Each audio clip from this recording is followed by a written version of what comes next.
La lecture est tirée de l'évangile de Jésus-Christ selon saint Jean. Donc Jésus vient d'entrer à Jérusalem. Il sait qu'il va y être condamné à mort et mourir. Il y avait quelques Grecs parmi ceux qui étaient montés à Jérusalem pour adorer Dieu pendant la fête de Pâques. Ils abordèrent Philippe, qui était de Bethsaïde, en Galilée. Ils lui firent cette demande. Nous voudrions voir Jésus. Philippe va le dire à André, et tous deux vont le dire à Jésus. Alors Jésus leur déclare, l'heure est venue où le Fils de l'homme doit être glorifié. Amen, amen, je vous le dis, si le grain de blé tombé en terre meurt, il reste seul. Mais s'il meurt, il porte beaucoup de fruits. Qui aime sa vie la perd. Qui s'en détache en ce monde la gardera pour la vie éternelle. Si quelqu'un veut me servir, qu'il me suive. Et là où moi je suis, là aussi sera mon serviteur. Si quelqu'un me sert, mon Père l'honorera. Maintenant, mon âme est bouleversée. Que vais-je dire? Père, sauve-moi de cette heure? Mais non, c'est pour cela que je suis parvenu à cette heure-ci. Père, glorifie ton nom. Alors du ciel vint une voix qui disait, je t'ai glorifié et je te glorifierai encore. En l'entendant, la foule se disait là que c'était un coup de tonnerre. D'autres disaient, c'est un ange qui lui a parlé. Mais Jésus leur répondit, ce n'est pas pour moi qu'il y a eu cette voix, mais pour vous. Maintenant, le jugement de ce monde, maintenant, le prince de ce monde va être jeté dehors. Et moi, quand j'aurai été élevé de terre, j'attirerai à moi tous les hommes. Alors Jésus s'écria, celui qui croit en moi, ce n'est pas en moi qu'il croit, mais en celui qui m'a envoyé. Et celui qui me voit celui qui m'a envoyé. Voilà, la lecture que nous avons eue nous aide vraiment à progresser vers notre perfection spirituelle. Il insiste sur deux choses, comme la semaine dernière sur la nécessité de la diversité, et deuxièmement, il nous invite à la mort de notre ego. Alors d'abord, tout commence par une quête spirituelle. Il y a des Grecs qui vont voir Philippe et qui disent, nous voudrions voir Jésus. Alors, ce qui est très intéressant, c'est que ce sont des Grecs qui demandent à voir Jésus. Des Grecs, c'est-à-dire qu'ils ne sont pas à l'origine juifs, ils sont d'une toute autre culture, ils ne parlent pas l'araméen et encore moins l'hébreu, donc ils sont vraiment totalement étrangers au judaïsme et pourtant ils sont sympathisants du judaïsme. La preuve, c'est qu'ils font un pèlerinage à Jérusalem pour Pâques. Et quand on faisait un pèlerinage, l'expression pour dire on faisait un pèlerinage, on dit je vais voir le visage de Dieu. En effet, à Jérusalem, il y avait le temple qui était censé abriter quasiment physiquement la présence de Dieu. Donc, aller au temple de Jérusalem, c'était voir Dieu, c'était se mettre en présence de Dieu. Mais avant d'aller au temple, ils veulent voir Jésus. Intuitivement, ils ressentent que le fait de voir Jésus, eh bien, va leur faire voir Dieu. Et c'est ce que Jésus dira de toute façon.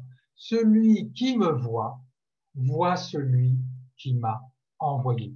Voir Jésus, c'est véritablement voir Dieu. Être en présence de Jésus, c'est être en présence de Dieu. Et si nous sommes ici rassemblés virtuellement, mais en tout cas nous sommes vraiment réunis par l'Esprit, c'est que nous ressentons bien intuitivement, ou peut-être de manière inconsciente, que nous voulons voir quelque chose de plus que ce que la société nous propose. Nous voulons voir Dieu, nous voulons faire l'expérience de Dieu. C'est la première remarque sur la quête spirituelle. La deuxième remarque, c'est que les Grecs ne s'adressent pas à n'importe qui. Ils s'adressent à Philippe. Philippe est originaire de Bethsaïde, c'est-à-dire dans la région de Galilée, une région qui comporte des Juifs, certes, mais une multitude d'étrangers, dont des Grecs. D'autre part, Philippe comme son nom l'indique, a un nom grec, d'origine grecque. Philippe, c'est l'ami des animaux, l'ami, pardon, des chevaux. Donc, Philippe, vraisemblablement, parle grec. Il a l'habitude d'être au contact des Grecs, du fait de son origine géographique. C'est-à-dire qu'il est vraiment à même de répondre à la demande de ces Grecs, d'accueillir la demande de ces Grecs pour les introduire auprès de Jésus.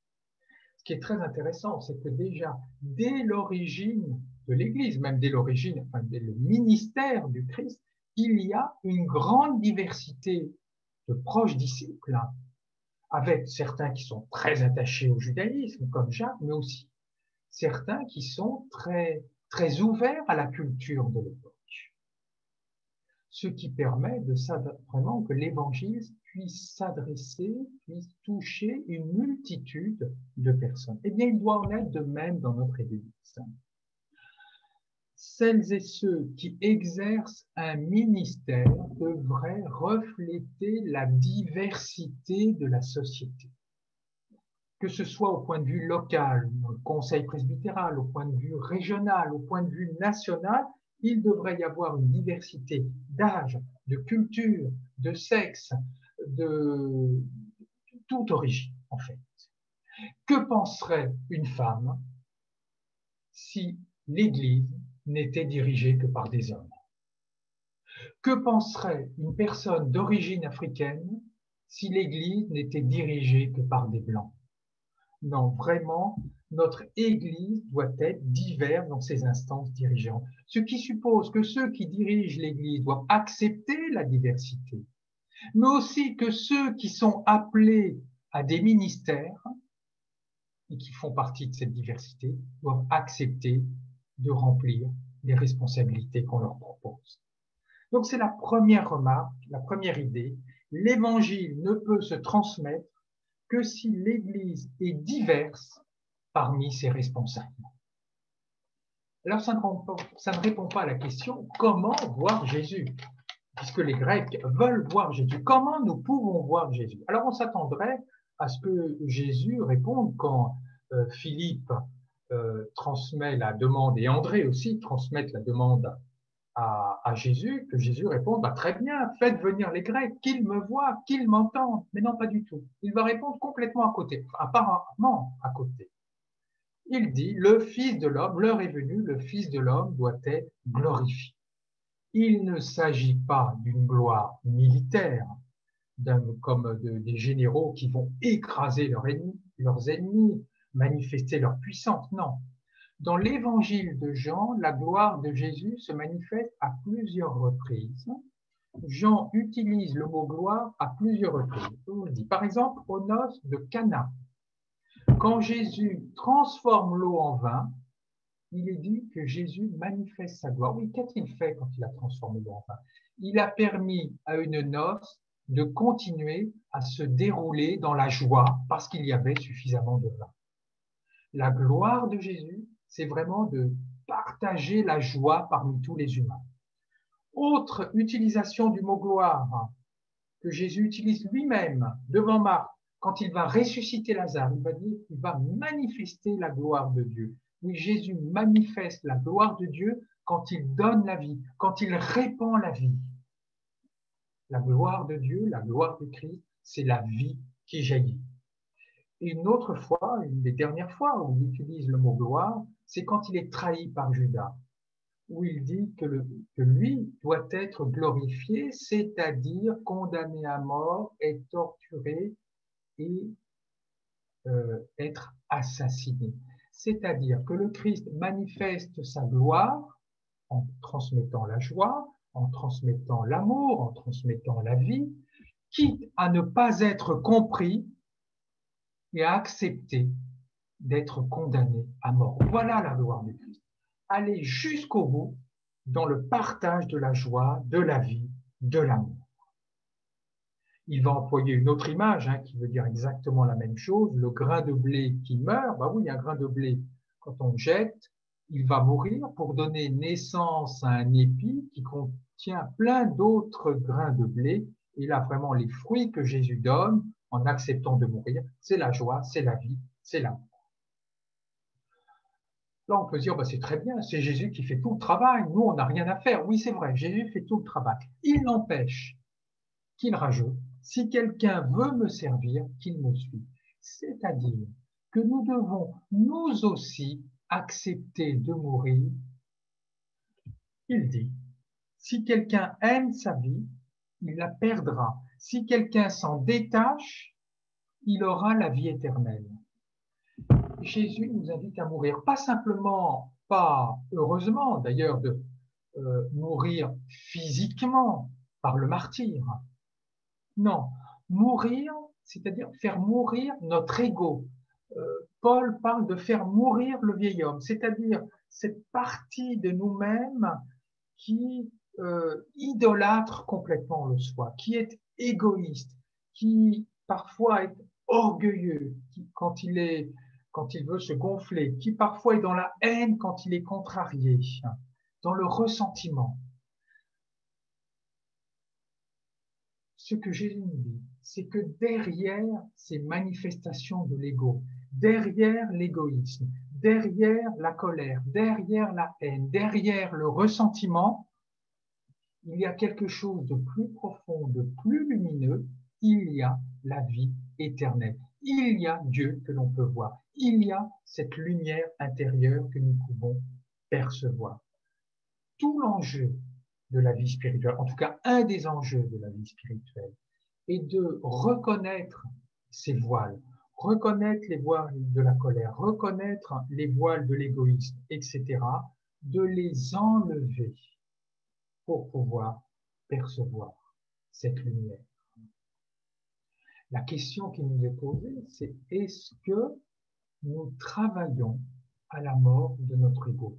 Est-ce que nous sommes prêts à travailler à la mort de notre ego? Et comment est-ce que nous travaillons à la mort de notre ego? Il y a de multiples méthodes. La méditation, par exemple, en est une. Quand dans le silence, quand assis dans le silence, nous pouvons percevoir toutes ces manifestations de l'ego et de s'en détacher. En tout cas, quelle méthode choisissons-nous pour faire mourir notre ego? Dernière remarque, Jésus est bouleversé à l'idée de sa mort. Et il y a de quoi? Cela peut aussi nous bouleverser. Cela peut nous faire peur que de dire, mais il faut que je fasse mourir mon ego, tant le travail est titanesque. Et peut-être il y a même quelque chose de plus effrayant encore, c'est de nous dire, mais s'il n'y a plus en moi l'égoïsme, s'il n'y a plus en moi la colère, s'il n'y a plus en moi l'addiction, que sais-je, qu'est-ce qu'il va rester de moi? La colère, la haine, l'orgueil peuvent me donner l'impression d'être vivant. Et pourtant, c'est le travail que nous devons faire mourir notre ego. Et d'ailleurs, le Christ nous promet qu'il a vaincu le monde, il a vaincu le diable.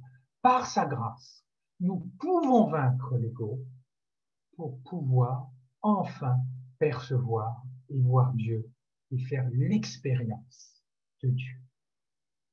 Alors oui, Jésus a répondu à la question.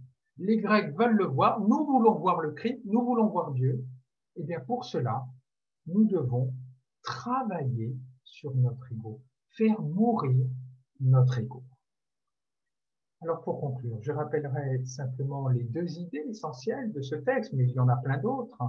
D'abord, pour que l'évangile se manifeste, pour que l'évangile soit partagé, il faut accepter que ceux qui exercent des ministères reflètent la diversité de la société.